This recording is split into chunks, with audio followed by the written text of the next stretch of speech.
So in this practice, calculate the cross section of a stars. So we consider the sun is a typical star in the galaxies. So we consider the two balls of the stars. This star has a radius of the sun. The other stars has the radius of the sun. So we assume all the stars has a size of the sun. Then cross sections for collisions. Sigma sub c can be calculated. Pi times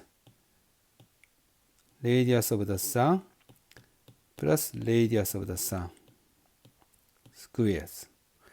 Then you can substitute radius of the sun in the both terms, and it becomes 4 times 10 to 18 square meters. Okay, this is the answer to this practice.